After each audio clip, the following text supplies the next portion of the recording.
Hello, I'm the Nostalgia Critic guy. Remember it so you don't have to. There's nothing like an environmental film, is there? That is to say, there's nothing more preachy, annoying, or obnoxiously pretentious as an environmental film, is there? Of course there isn't. And that's why I'm taking a look at 20th Century Fox's latest animation fuck-up since... well, anything their animation studio has produced, really. FernGully, The Last Rainforest. And boy, have I got some words to say about... Hey! What? What was that? That was me, you plagiarist! Nostalgia chick? What the hell do you want? You can't make fun of FernGully? I was gonna make fun of that. Hey, too bad, chick. I got dibs. You don't have the brain power to understand the level of bullshit this movie amounts to. Why? I put up with it from your end every couple of weeks. Say that again. Oh, you mean what I just said about you constantly spewing bullshit every time you speak? Certainly. That's me, the person right in front of you, put up, that's a direction, with it, that being your bullshit. From your end, not even gonna go there. Every couple of weeks, that is a period of time. Is that slow enough for you? Well, why don't you come over here and say that face-to-face to me, big shot? I got a better idea. Why don't you come up here and make me say it to your face? Go ahead, try it. You don't have to.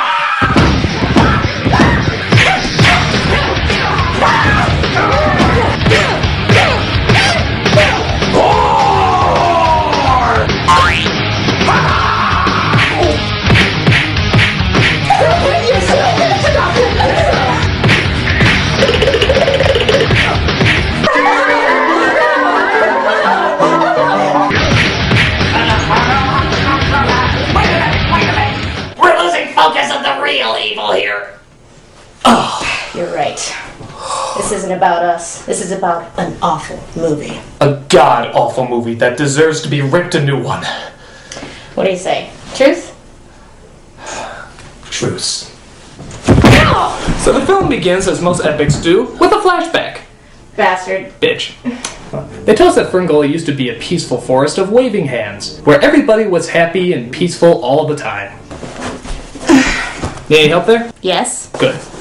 But then the plot device known as Hexus arrived, an evil spirit who wanted to spread chaos all over the land. But then an alliance of men and elves marched against the armies of Hexus, putting that bunghole in his place. Wrong movie. Oh. Instead, they used some sort of wind magic bullshit that helped defeat the evil Hexus and bring life back to FernGully. And one of those examples of life is Tinkerbell's slutty sister here, Krista. Krista, what a charming name. It's like the name a wasp family would give their child to make them sound unique. You mean like FernGully? Yeah. So she spends most of her time flying around with other fairies while listening to bad late 80s, early 90s music. Which you'd ironically hear in the Rainforest Cafe. Are all rainforests filled with Phil Collins wannabes? All except Tarzan. They were unfortunate enough to get the real Phil Collins. Oh, who goes there? Hi, Krista. Okay, what's the password? Welcome to hell? Don't eat shrooms? Oh, come on, you guys. Is that the password? Sounds good. Bye. Bye. That's it. It's a password. I don't know if that's a password or not. I'm so confused. I'm annoyed. Don't worry, we don't see him again. Good. So she visits a mystical something or other named Magi, who kind of looks like Yoda's senile German grandmother. I don't know. It looked like a strange black cloud rising out of the earth. Smoke, I should think. What smoke? Gee, is this that naive and dangerous of all animals known as... man? She shows Krista that if trouble does come a brewing, that the secret to all growth isn't water, light, or the ability to create your own food, it's magic. But wait a minute, what about photosynthesis? Magic.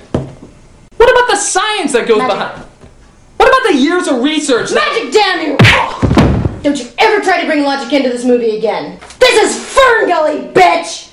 And speaking of impending danger, Robin Williams is in this movie too, playing a fruit bat named Batty. Which is another weird name. Isn't that kind of like calling a human humany? He's a little out of it because his mind was altered by evil scientific experiments that makes comic relief much more annoying than they need to be. A primary testing laboratory.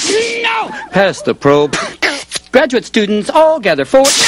I'm annoyed again. We all are. I just blew in from a biology lab. I'm back and I'm flapping free. I'm a nocturnal placental flying mammal, a member of the family of Pterodiddae, or Pterodidnae. If you can't tell, I'm a bat!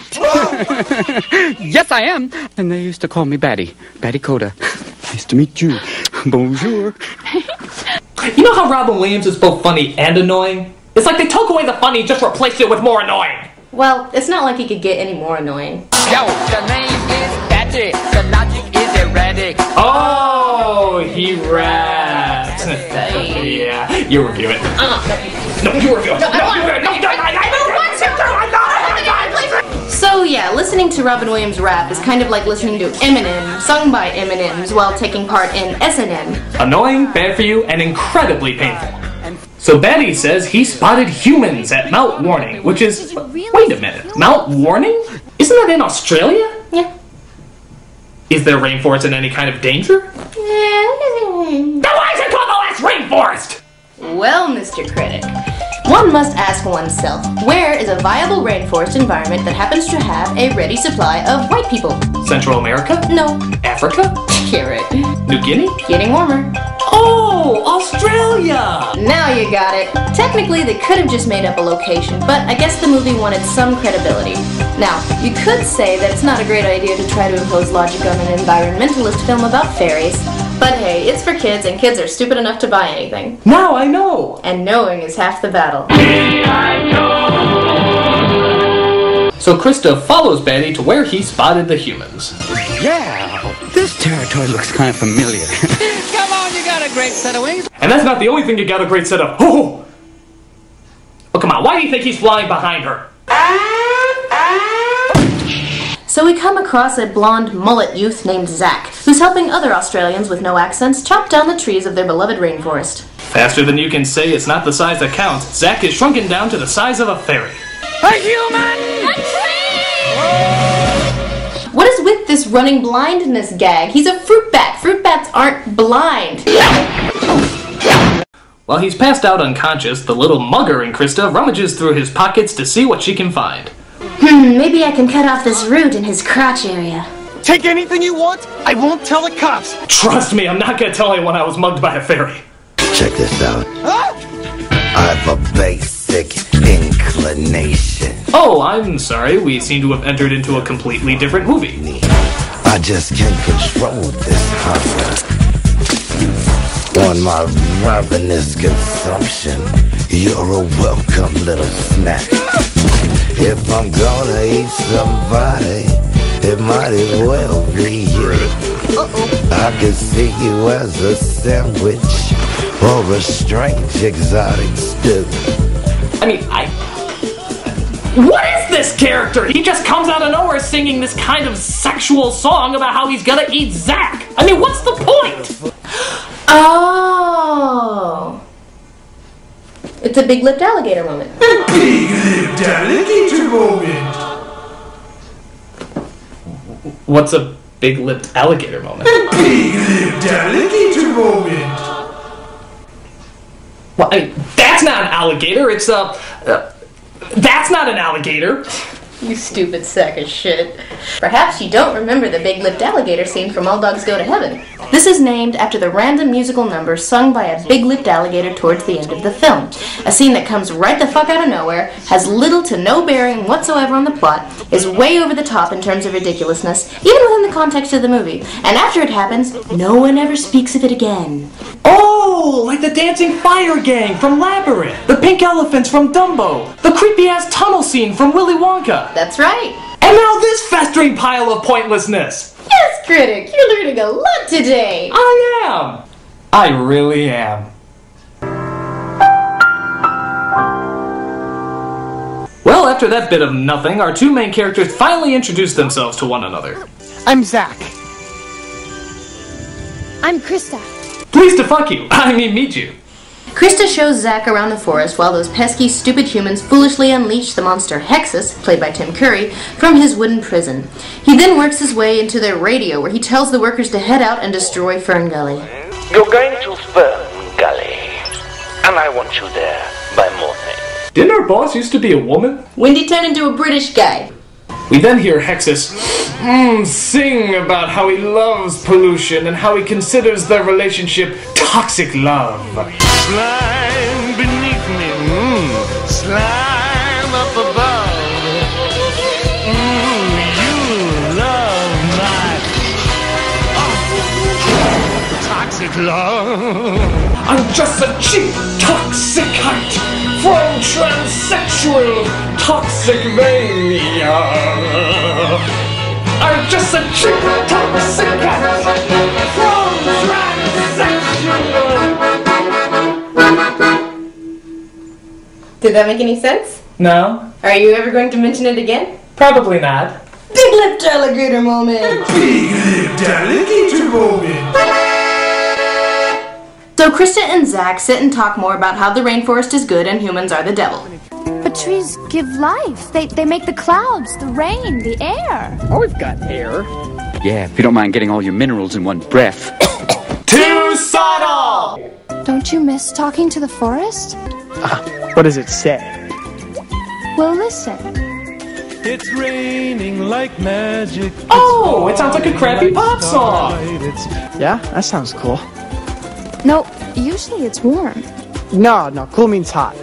You know, bodacious, bad, tubular, as in, you are one bodacious babe. Another 1992 catchphrases.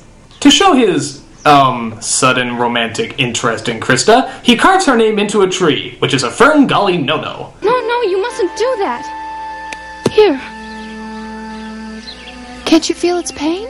Its nervous system is screaming in agony! We need 10 cc's of penicillin, stat! So Krista introduces Zach to the rest of the Keebler elves as they all analyze her new friend. Somehow I thought they'd be bigger. Well, I had a little accident and he sort of shrank. I have some pills for that. Not that I need any. Things don't go well when one of the fairies is threatened because he used to be the most feminine male, which results in, what else, a cock contest. Why don't you come with me and the boys? We'll give you a taste of real FernGully wildlife. Unless, of course, you're not up to it. I'm up to anything you could dish out, bud. It's my stereo. Look, I found it, so I'll explain it, all right? Oh, it's a recording of music. Wow, Zach, way to inexpensive copyright your way out of this song. I'll teach him to move in on my girlfriend/possible sister. Well, I don't know what a recording is, but I know what music is, and that is not music. Isn't that right, Jasmine? I mean Krista. Maybe we should consult the genie. I mean Betty. After all, that is why I'm Sultan. I mean King. Which animated movie am I in again? Come on, Zach. See you around, Zag. Allow me to mispronounce your name to express my disrespect for you. But Krista steals him away and takes him to what looks like under 3 Mile Island, where they have a rather strange romantic moment. Someday you might be thinking life has passed you by. Your spirits might be sinking with hope and short supply. Now you're pregnant. Even though Zach and Krista were gone for just a few minutes, Krista arises to discover the fastest tearing down of trees in world history. Oh, if only we weren't so busy having fairy sex. Humans did it. Humans did it all. A wizard should know better. So the fairies gather together and decide the only thing to do is, this.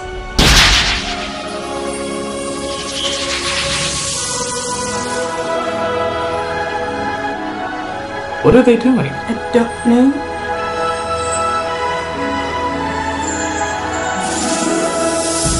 Are they changing from mint flavor to raspberry fresh? I have no clue. Look out! It's the plot! Well, whatever they did, it all seems to center around Krista, as she's apparently the magical leader of the tribe now. This constant waving of my arms isn't working!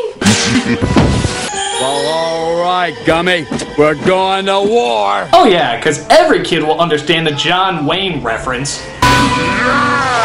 Gee, if I didn't know any better, I'd swear they were saying that pollution and toxins were a bad thing.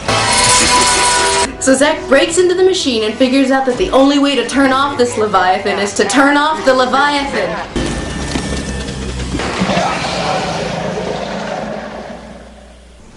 Well, that was disappointingly simple. It doesn't even make sense. If he feeds off of pollution, what was he feeding on before the humans came along? The asses of cows?